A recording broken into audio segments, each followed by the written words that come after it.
loved the first Barnstorm album, and then his second album obviously was great.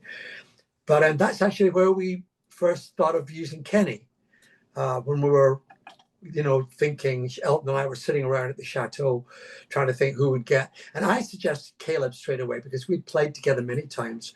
And I thought that would be a good fit. And he knew a lot of the music, well, some of the music, before, we became a four-piece, the band. And Roger, being a part of Caleb's band Hookfoot, was also another, it was like, okay, let's get Roger, because he'd played on our stuff and we knew him. So, it was a lot of kind of friends were involved at that point. It's ironic that James was the guy that nobody knew. And he and I became instant friends, and we're friends to this day. I kind of got the band together earlier in the year. I took Kenny with me to a place I had in the Dordogne in France, where I was just getting away from things and trying to deal with the changeover from having lost Dee and Nigel. And Kenny came down to visit, and Roger Pope did as well at one point. And it was pretty crazy. I had an old farmhouse in the Dordogne. I guess it was around April of 75. And so anyway, we knew who was all going to be part of the band. And so the rest of that year went from doing the Wembley show, the Midsummer Night's Madness, and that was the first gig, and after the rehearsals, and then we played several shows. The thing about that particular band, it was fairly short-lived, but it was wonderful, extraordinary. James Newton Howard, who was wonderful. He was in Elton's band a bit longer, but this particular band with Roger Pope, Caleb and Kenny was fairly short-lived, but it was an exciting time, I have to say. For me, it was a change in my life. I was freezing my butt off in Chicago at the time, and I'd bumped into Roger. I'd gone to see them. They played a gig in Chicago. And that's when, after the end of their gig, Roger was packing his drums away, and I went up to say hello. Hey, man, great, And Roger says to me, he says, keep this on the down low. He says, Elton's changing his band. He's getting a new band. I said, what? What are you talking about? He said, yeah. He says, I'm in it, and he wants you in it. I've told him to get you. I said, he said, you'll be getting a call. And I thought, and at first I couldn't believe it. I thought, okay, yeah, sure, he's had a few drinks too many or whatever, And sure enough, comes like around November, and winter's settling in Chicago. I'm freezing my tail off, and Elton calls me. He says, I don't know if you've heard, but I'm changing my band, blah, blah, blah, blah, blah. I want you in it. What do you say? I said, just tell me when. And he said, I'm going to fly you out to Scottsdale, Arizona, so we can talk about it.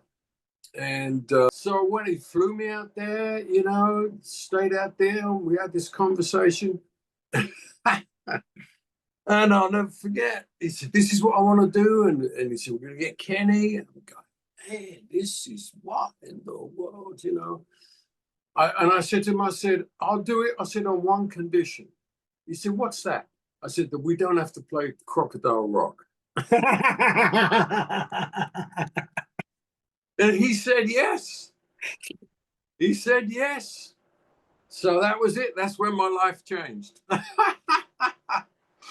Really, the story of me joining Elton's band is kind of a cool story. I had been on tour with a woman named Melissa Manchester. I was making like $200 a week. And I was in New York, and I opened up a Rolling Stone magazine or something, and it had this story that Elton John, who, was really my hero, musical hero, had broken up his band and wanted to add a keyboard player.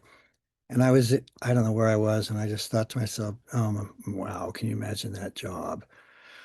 And 6 months later, I got a call from my manager at the time, asking me if I would be interested in auditioning for Elton's band. And yeah, I would be. Um, and funny thing is, I had been in a band for a couple years called Mama Lion, and and we did a couple of albums, and when there was extra time, I had recorded a solo album, a little album of instrumental music that I had written at the time. And I was going around to different labels with my manager, seeing if I could get a deal. And nobody would give me a deal, of course, because it was not commercial. But this one guy, a guy named Gary Katz, who ended up producing Steely Dan and kind of a pretty successful and cool guy, said, well, you're never going to get a deal here because it's just not, they're not going to buy it, but I think you're really good. Um, just leave me a couple copies because I already made this album. So we left a couple of copies, and then 6 months later, I got the call, and I went to Los Angeles, and my instructions were to drive to the Hamburger Hamlet on Sunset Boulevard in Doheny and look for a purple Rolls Royce, which I did, and I found the Rolls Royce, and I was in this beat up old Volkswagen, and this guy got out of the car, bearded guy, really elegant looking guy. Turned out to be Howard Rose, eventually Elton's agent. And he said, "Are you James Howard?" Yeah. I said, "Follow me." So I followed him way up into the mountains, up into the hills, where these big houses were, mansions. And uh, I was escorted into this palatial kind of living room. And I was sitting there for about 2 minutes, and I was 24, I guess, or 23. And in walks Elton John wearing tennis clothes. And we were both very shy. I could barely talk, and he was very shy. And he played me Captain Fantastic, which hadn't come out yet, which was, you know, one of my favorite albums. And we talked a little bit, and then incredibly, he said, I'll never forget these words. Well, you got the gig if you want it. And I said, I mean, inside I was screaming, of course. I said, yes, I would like that. I didn't play a note for him, nothing. Um, I mean, I was kind of cute then, so it may have had something to do with it. But we're all cute when you're 23, you're 24. Um, and then he wrote out a list of like 27 songs that I had to learn in 2 weeks because he said, then we're going to Amsterdam, rehearse, and then 2 weeks after that, we're going to play Wembley Stadium. And I said, great, thank you so much. And he said, well, we're going to be leaving in a week. I said, okay, I'll see you then. Um, and as I was walking out the door, I looked at the table, and there were 3 of those solo albums that I had made that I was sure nobody had ever even heard of. Um, so I don't know, did he listen to them? I don't know, but that was how I got the job. First of all, we all met in France. I got the gig, and I was really surprised because for me, the idea of replacing Dee and Nigel I was going, what? And it was one of those calls. I got a call from Joe Walsh first, and he called me and he said, listen, Elton's he wants to start a new band, and he's heard your work. Because he heard my work from Barnstorm. I said, you got to be kidding. Why? And he says, no, he wants to do something different, and he likes your work. And I said, okay. I mean, it was a shock. So I met Elton in New York. We flew to Paris. He said like 2 words to me. He gave me $100 bill to buy some magazines. Here I am in first class. It wasn't my first rodeo. I'd been on private stuff with Steven, but still I'm in cowboy boots, and he's like dressed in Cartier. We get off the plane. We get into a Rolls Royce convertible, and he's like obsessed with that I'm Not Alone 10cc record. He played it over and over and over. Wow. And I'm in this car. I'm going, wow. You know, I hadn't been to Europe yet. It was the first time I'd been to France, and I'm sitting in the back of a Corniche convertible, going, "Is this real? You know, is this?" And Elton's like sobbing, listening to 10cc. So I'm going, "What's going to happen next?" So we get to the chateau, and right away Elton says, "Well, I'm jet lagged. I have to go to bed." And I'm thinking, well, when do I audition?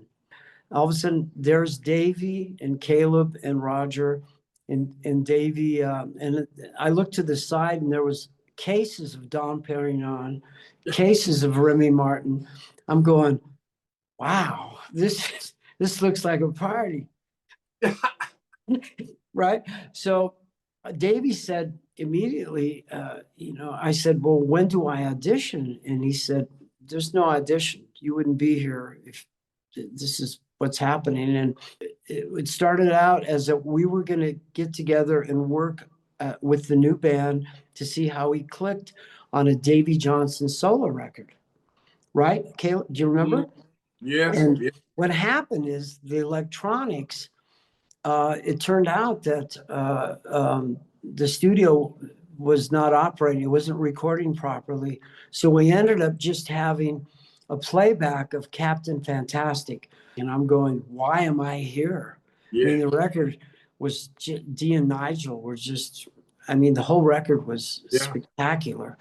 And so that was it. He said, that's it. You know, we had some time off, I think. And Davey had a place in the Dordogne, or, you know, the country area.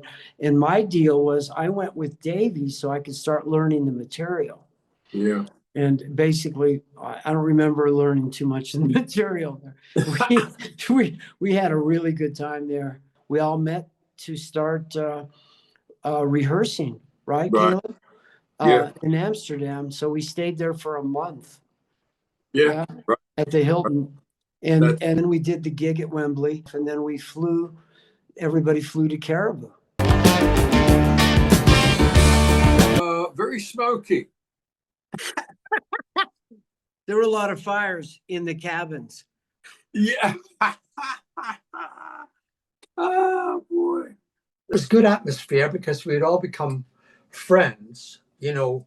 So by the time we got to Caribou, we'd done a couple of things, but the important thing was to get a new band album. So yeah, they were all very excited to be involved in it, which was great. Ray and I obviously had done several albums at Caribou at this point, so we knew what to expect there. Yeah, everybody was pretty excited, I think, and there was a very up atmosphere. Elton was looking forward to it because it had been his idea, obviously, to have the bigger band and change things around, and I just helped him put it together and pick the guys that we thought would work best for this kind of a band, you know. It was a terrific atmosphere. I mean, for me, it would most probably be a little different for Kenny, because Kenny has more extensive history, longer history with Caribou than I do. So when we went over there, like myself and Roger Pope, especially, it was our first time over there. Davey had obviously been there before on some of the previous recordings with Elton.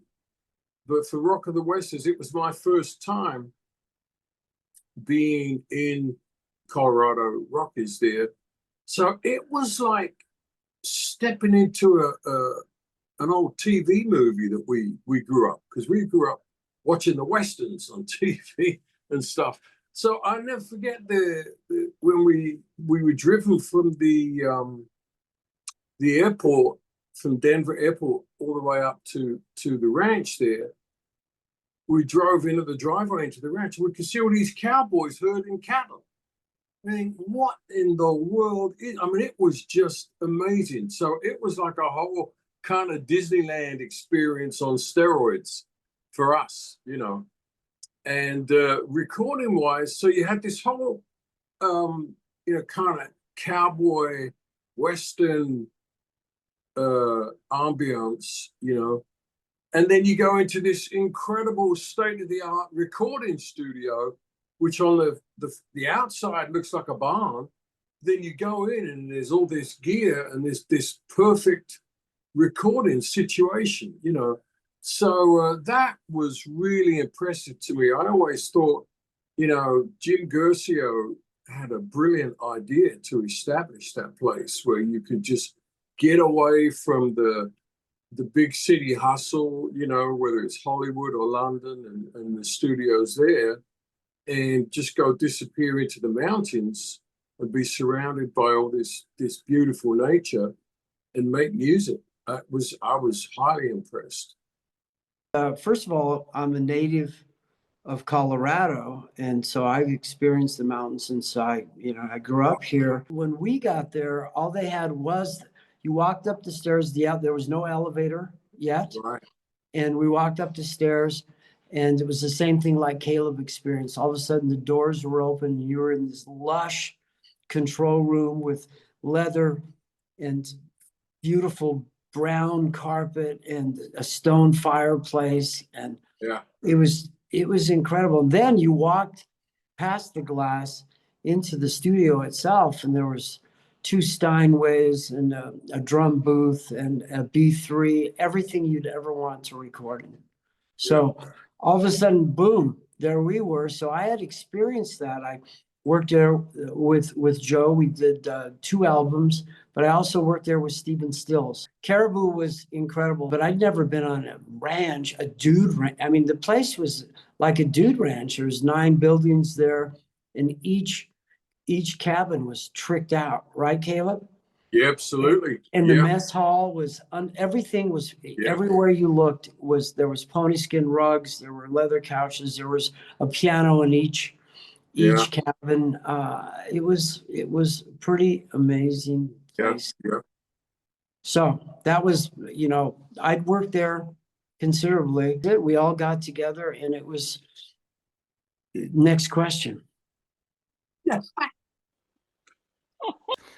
Caribou Ranch was part of that whole blissful dream that I was in.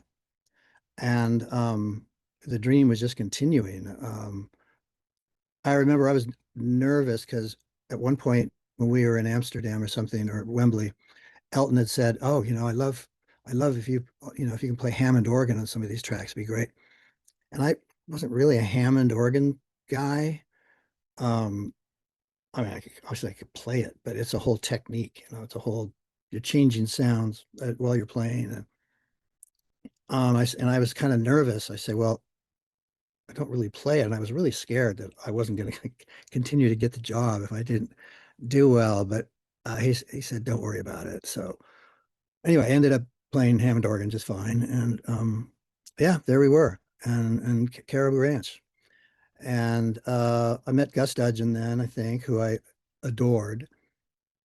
And we hit it off really well. And the whole thing was just fantastic. What was Caribou like? Everybody had their own cabins, right? And I got to be, Elton chose me to be in his cabin. But, we were in opposites. They were miles away. He was upstairs on one side. So it was never weird. But Caribou was great. I got to play with these, Roger Pope and Caleb Quaye and Davey Johnstone. These people were just, especially Davey, because Davey was like the face of the Elton John band. And I just used to look at these guys, like in Yellow Brick Road and all these different album covers, and Ray Cooper, of course. And I thought it'd be very, very intimidated, but they welcomed me into the band so warmly. And Davey and I have remained the closest of friends, as I am with Ray, although Ray is really hard to get in touch with most of the time. And it was just a terrific experience. I learned a lot about making a record, working with Elton John, because Gus Dudgeon was such a spectacularly good producer. and I watched how he worked, and I saw the process in different ways, and so it was just wonderful. Well, you know, first of all, the rug, you know, Jimmy Guercio brought up and made an extraordinary atmosphere, an extraordinary environment before the atmosphere for musicians to come to play. It was born out of his knowledge of how music can transpire, can transform itself into other things with great environmental help.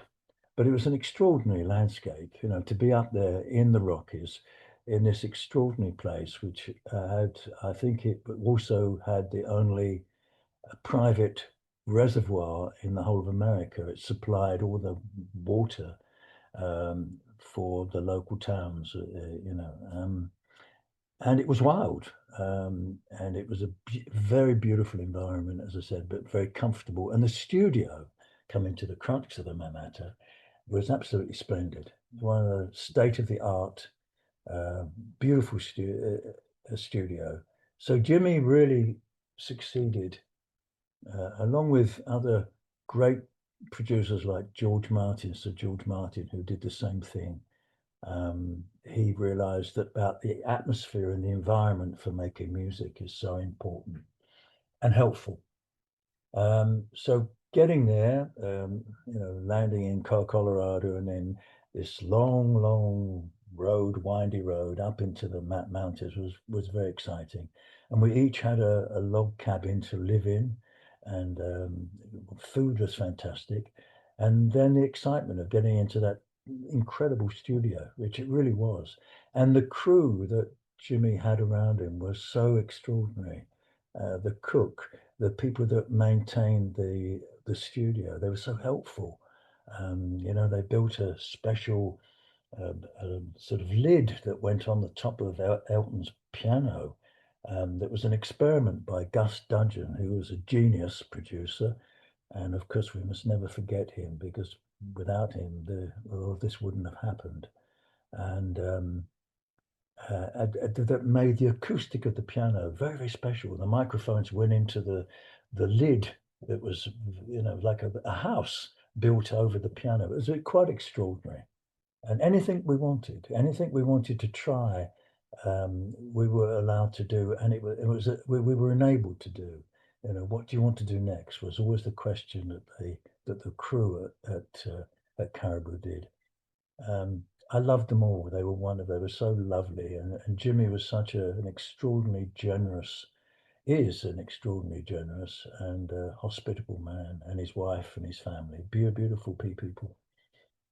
So we arrived, and we sort of started to get to know each other. I mean, I hadn't seen Caleb. I knew him from England, of course, because that's where he originally comes from. Roger Pope, the drummer who I'd worked with before.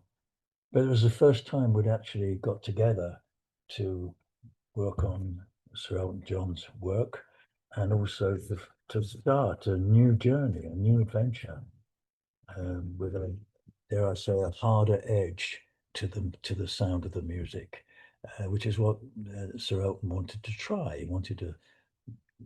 It was you know, he was always, and he always will be, such an inquisitive musician, and wants to always try new things. And that's the blessing of being able to work with him. So yeah, it was good.